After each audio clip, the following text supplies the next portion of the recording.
of the agreement if we get it done?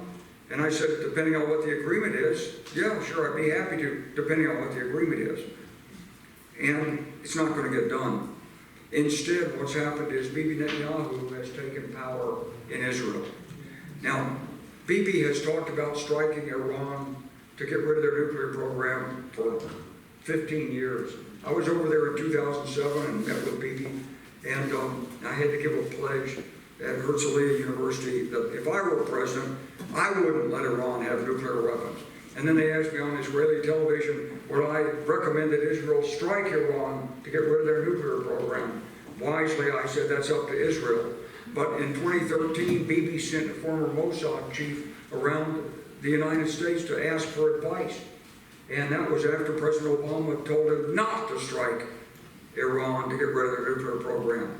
Now he's back in charge. Iran's more closely aligned with Russia. I see trouble coming. So what I would do is I would like to see the Iranian government replaced. I would like to see some governments in exile form up. I would like to see the Iranians in the United States be a little more active in this and be a little more supportive in getting rid of that government. You know, everybody's got relatives over there. They don't want Iran bombed. But look, we can't dictate the course of someone's government. We're not going to invade Iran and get rid of that government. I don't care how many people they kill. I mean, we're not any good at that. We can't do it. You can't impose democracy. You can't put Americans in there and say, in a foreign culture, you people need to go out and vote and blah, blah, blah, and be just like us. They're not like us. And there's dozens of different ethnic groups inside Iran, which, when the Khamenei passes and this Revolutionary Guards regime collapses, what you're going to have is chaos for a while. And you probably have another strong leader who comes in, but maybe one that's less inclined to want to attack Israel and the United States and more inclined to work with the West for the good of the people of Iran. People are pretty pro-American in Iran. That's what, you know, they've got a lot of connections with the United States, but they need a new government. And that's up to the Iranian people. And they just can't do it from the outside. And I do think we're going to have to face the issue of whether there's going to be a second front opened against Russia, and this was a strike on Iran by Israel, perhaps. So I think that's coming. North Korea is a problem, and Putin is the man who really is behind the rearming of North Korea starting in 2013 when Kim Jong-un became the young guy. What he did is he got rid of the Chinese influence in North Korea. He found out his uncle was a Chinese agent. And according to the story, he put his uncle in front of a 30-millimeter cannon and blew his head off, or something like this. And they did have a big purge, and so he's been close to Putin. And I have no doubt that Putin is telling him, well, if you're not going to give us weapons, but they're giving him some weapons, at least distract the United States by shooting off a bunch of missiles and, you know, think about, you know, causing some trouble out there for the Americans. So I think there's that kind of connection going on right now as well. Thank you. I have a question over there. Yes, Joe.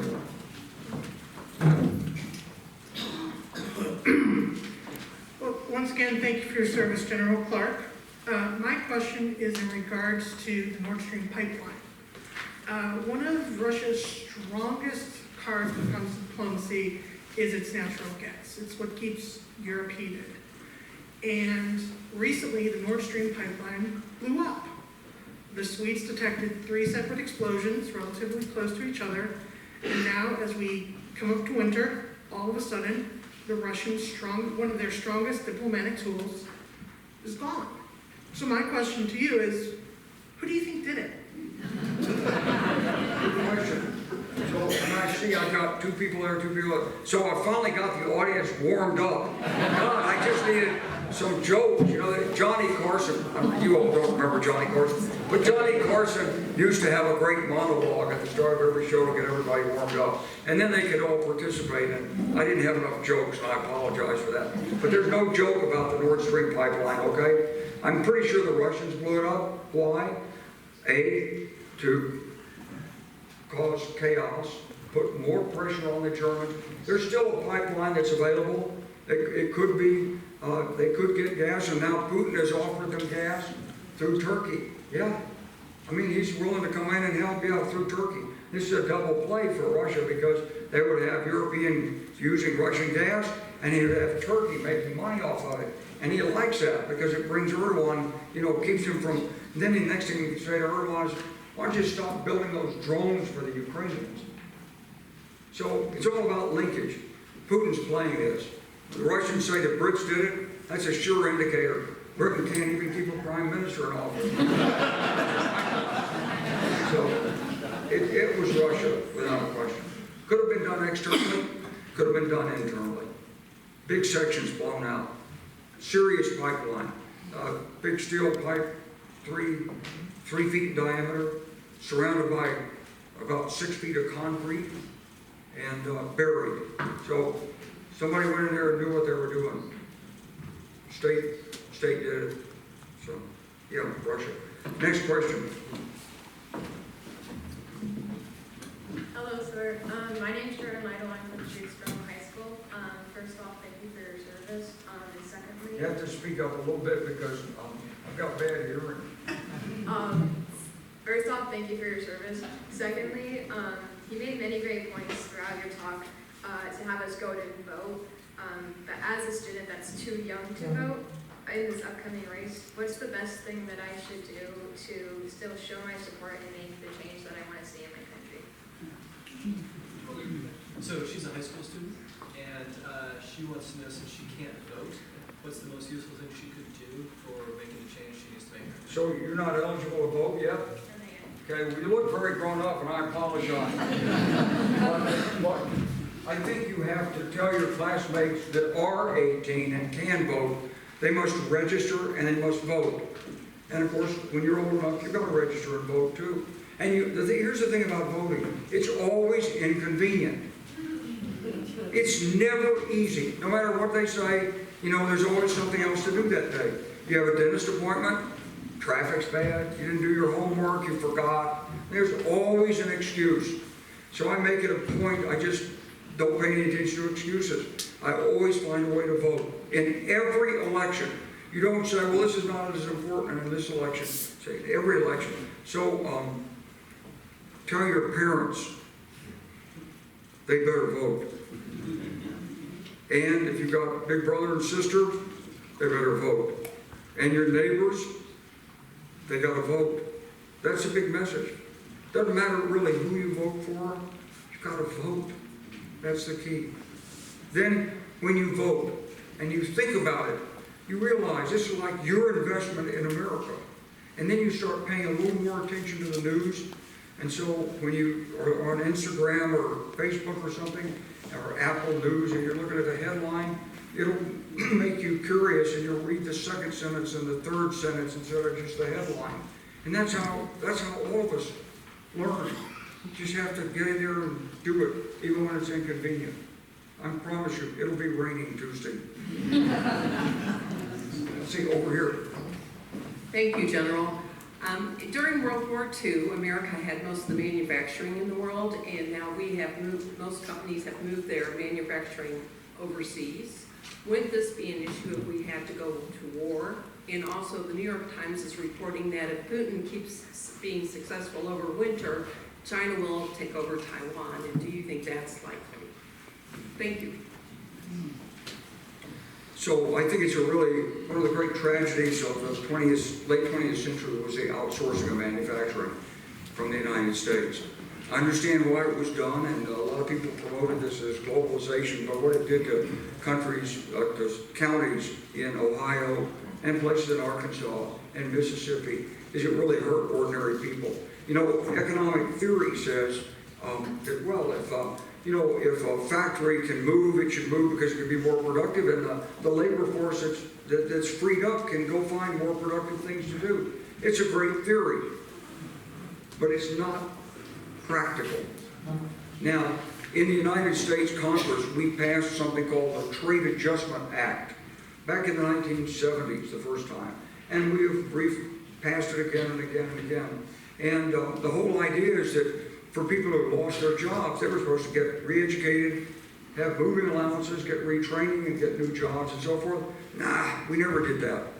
We never put the money behind it. We never had the organization behind it. The Department of Labor is still not doing its job on it.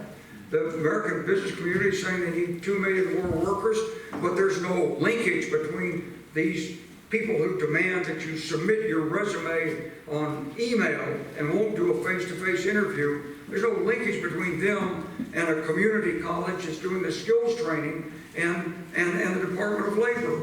And every state's fumbling around with this, and some lucky people, they may get a grant for retraining, and maybe a business will say, okay, if you'll get this education and certify that you can do 6-axis machine drilling and read it on a computer, we will hire you. But most won't do that. And as a result, what we've ended up with is a lot of anger in the American people. And I don't blame them. Congress let them down. Trouble in this country, and the trouble with all democracies, is money talks. Now, there's a reason for that, because if you don't have businesses with a right to say something about government, you might not have any businesses, so they deserve the right to speak. But they don't deserve the right to do what happened. See, in the late 70s, something began to change in America. We moved from the progressive era, where we asked government to give us Medicare, Social Security, take care of the environment, into the age of Reagan, where we said, get government off my back. Government's crowding out private investment. The government doesn't know what it's doing. President Reagan said, government's like a baby, you know? I mean, cute, cuddly, and you give nutrition to the baby, you know, nice food and stuff. Well, you know what comes out the bottom. And everybody laughed. The 13 worst words in the English language. I'm from the government, and I'm here to help. Oh, sure. And everybody thought, oh, Reagan, he's such a good man. And it's so cute. We've had 40 years of the age of Reagan. And what it's left is an impoverished middle America. New York's fine. I was watching a movie the other day it was on Netflix. And it was actually on the airplane. It's called Alone Together. Maybe you've seen the movie. It's a really cute story. It's during COVID, and this girl from New York City, woman, journalist, she has to get out of the city, so she rents a house in upstate New York, and there's a guy already living in the house. Both these people, this man and this woman, both have boyfriends or fiancés or something, and the story is about how this anguish of this, she actually enjoyed this guy she was living in the house with. I mean, he had a nice sense of humor. He was a gentle guy, and he really understood her, and she made the decision, you know, to break off with her fiancé, who was also a good guy, but he just didn't get her, and this guy got her, and so that's the story.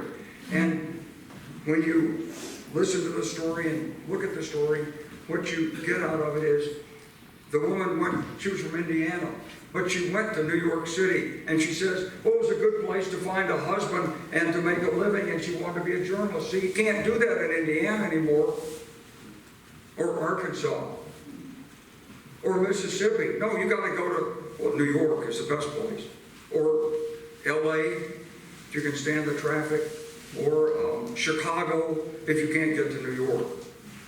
You got to have a big city.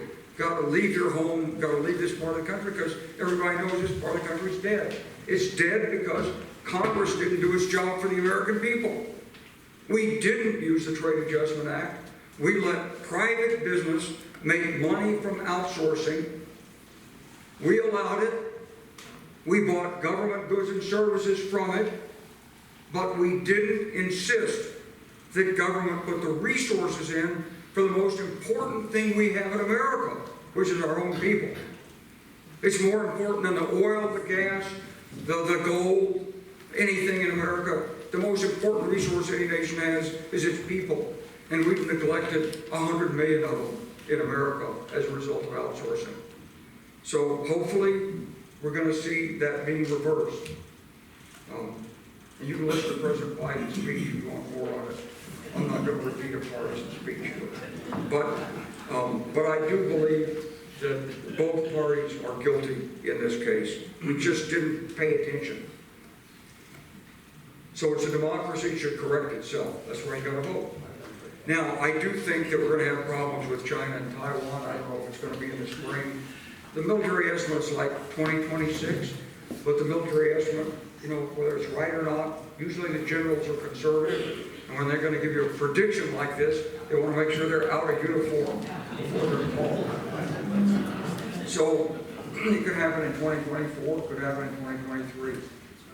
But I think if we don't stand up for Ukraine, I think it will happen in Taiwan. I think the two are very closely related. Question? This has been such a wonderful talk, thank you. I'm just wondering about activating Article 5 of NATO. What if instead of jumping over a red line like Putin did in Syria with respect to chemical weapons, what if he just sort of does an ambiguous step where maybe using tactical weapons in Ukraine, something with satellites, maybe the pipeline, you know, what if it's sort of an ambiguous thing? What will NATO do? How will they make the call about whether Article 5 will be activated? Okay, well, you're asking questions about what will NATO do if Putin uses nuclear weapons? If they do something a little more ambiguous, so it's And like. can't we be more ambiguous? No, more.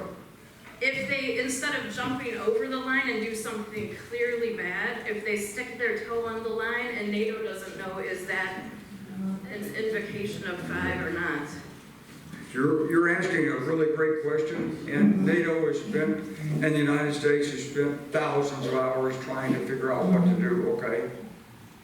So I'm gonna tell you this, okay? This is not a prediction. If I were a Russian general and Putin asked me, what would you do, General, if I gave you 50 nuclear weapons? I would tell him that I would suck the Ukrainian forces in to the vicinity of Kherson. Didn't you have that on a map up there a minute ago? We can do that now.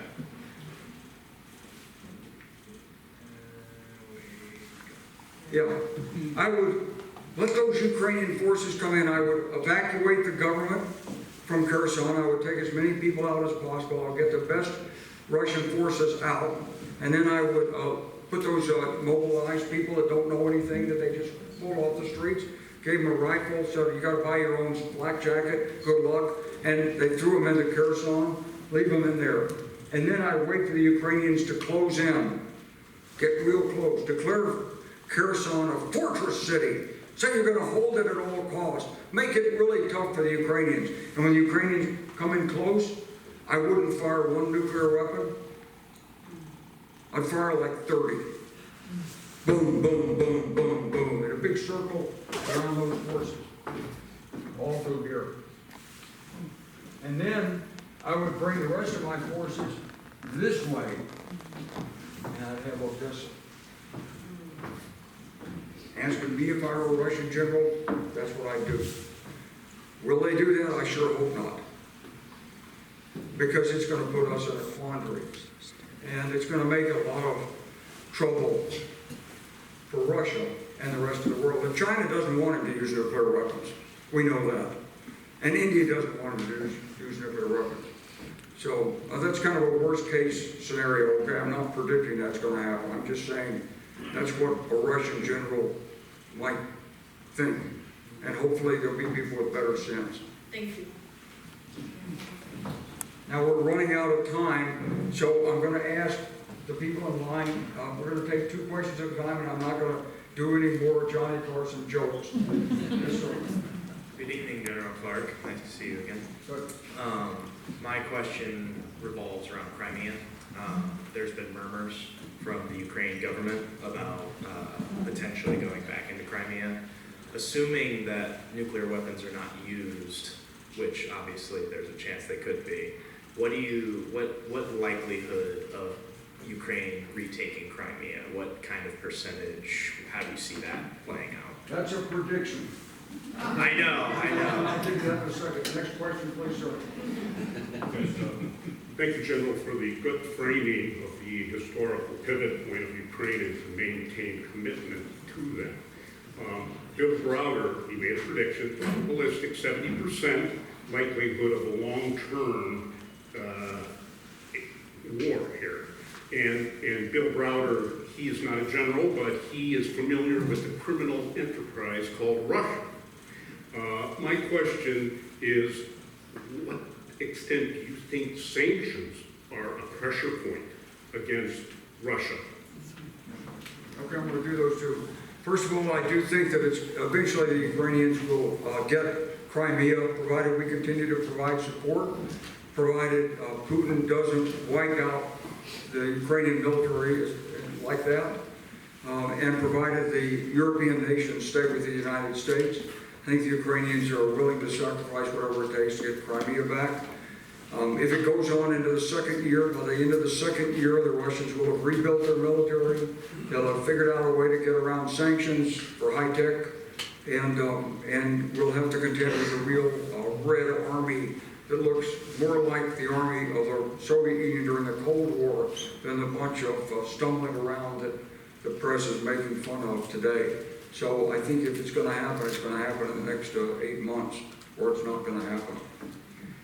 With respect to the sanctions, I think the sanctions have been somewhat effective. They've been very effective in terms of crippling the Russian military-industrial complex. They have been marginally effective at hurting the Russian people. They haven't been fully applied. You know, there's still currency transactions going on. Not all the Russian banks have been cut off. SWIFT transactions haven't been cut off. Oil is being sold. There's what's called a ruble-rupee connection in which the Indians buy the oil and sell it onwards and market Russian oil. The world uses about 100 million barrels a day of oil. Russia's exporting 3 or 4 million barrels. And the oil market is relatively inelastic. So if you finish cutting off all Russian oil from the world and it's not sold anywhere and nobody can get access to it, price of oil is going to be $250 a barrel. And so that's going to hurt us. And so there's always a problem with the economic sanctions as they bounce back on the people who applied them. But they have been effective on the military-industrial complex. I'll be right back to you. 2 questions over here. Thank you, General, for your service. And I'm a Hiram student here. I'm a freshman. I'm in Professor Thompson's class, so I understood the Thompson Point reference. And my question is, you obviously stressed the importance of America supporting Ukraine for the world at large. But with so many human rights violations in countries all over the world, how does America figure out what to focus on? So yes, we're focused on Ukraine in terms of But human there are a rights. lot of commitments elsewhere, and how we're going to do that? Well, there are a lot of human rights violations going on elsewhere that are not being committed by the Russians. Yeah. So how do we decide which of those to focus on? Next question. Good evening, General. My name is Amanda. I'm a Garfield scholar, and I was glad you brought up China and Taiwan because that's what my question pertains to. In our crisis simulator, one of the topics we talked about was the potential of China not only moving on Taiwan, but taking this opportunity to insert themselves into Europe, and I was wondering if you had any thoughts on that. China using the opportunity of this crisis to actually further insert itself into Europe as well, to play its cards there, not just in Asia. Okay, so on human rights violations, the United States has a really bad habit of punishing its friends and ignoring its enemies' human rights violations. I mean, it's just the way we work. So if a country has good relations with the United States and they're, you know, a little rough in the elections and they beat up some people, stuff, Uganda's a case in point. The American ambassador rushes in and says, "You can't do this. If you don't stop roughing people up in these demonstrations, well, you're not going to get any American assistance anymore." Okay, fine. And that's fair, okay? But the major human rights violations are in countries that we can't do anything about: Iran, China, Russia, what's happening in Ukraine. And there, we can't do anything. So I think You gotta get the balance right on how to do this. You've got to work your friends in as positive a way as you can to move them away from human rights violations. And you've got to recognize there are limits to what you can do with the policy. And there are other priorities in foreign policy. For example, let's take President Biden's trip to Saudi Arabia. Everybody knows that to win elections, you have to have a declining price of gasoline at the pump. Now, why is this? Why does it matter, really, in the big picture of the world, whether gasoline is $3 a gallon or $3.25 a gallon? Honestly, does it really matter? We're using about maybe 9 million gallons of gasoline a day, and so that's a 25 cents difference, and so that's like $2 million a day difference, and that decides an election. That's the way Americans vote. And so we've dealt with Saudi Arabia for a long time, and they're one of the worst human rights violators. They behead people, they arrest them, they imprison them, and we recently had the Khashoggi murder. It's a real dilemma for policymakers, and I'm sorry to not be able to answer the question more directly than that.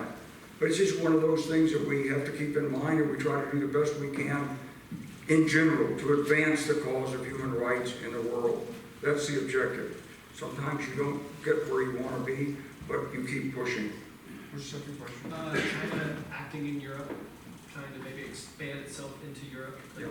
So we had a real problem in January of 2021. The Europeans were about to sign an agreement with China that was going to encourage a China-European rapprochement or agreement on investments and stuff. And we asked them not to do it, and they signed it anyway, the staff members did, but it was ultimately rejected. China's got big investments in Serbia. They own the Greek port of Piraeus. They're very serious about wanting to invest. In fact, the Chinese just came to me through our business and the Three Gorges Dam Company just through a friend said, okay, we'd like to put a lot of solar energy, and can you help us get some solar energy in the world? And you know, we have the best solar in China, and we'd love to do this. Well, it's a state-owned enterprise, and the answer was no. I mean, we're not going to help them do it because we know that Chinese investment comes with strings attached. You may not think it has strings attached when you take it, but it does have strings attached. And so, you know, we're not helping. And Europe, I think, is rising up to this, even though the German Chancellor has recently tried personally to strengthen the German relationship with China. You know, Germany it's a powerful engineering culture. It is what Cleveland would have wanted to be if it could have had its own currency and its national borders. And so Germany has used the euro as a way of protecting its economic dominance and its control of the European Central Bank. And so Germany likes to export to China. It's a big market for automotive and other technology. And we're trying to tell them don't do it. So it's a work in progress. I think Xi Jinping is digging his own grave on these relationships, though. He and Putin are leading the world to sort of choose sides. And we got to be sure through American leadership that they choose us. And that means we have to set the standard in consistency, in reliability, and in making tough decisions and following through with them. That's what our European allies expect of us. That's what nations in Africa expect of us. That's why when President Biden went to the Middle East, he wasn't greeted as warmly as he could have been because they thought maybe America is not as tough as it used to be. Anyway, look, you all have been wonderful. You've been patient. Nobody's even gotten up. I haven't even heard a cough in the audience. That's a sure sign of a successful TV show or whatever. Thank you very much for the opportunity to speak.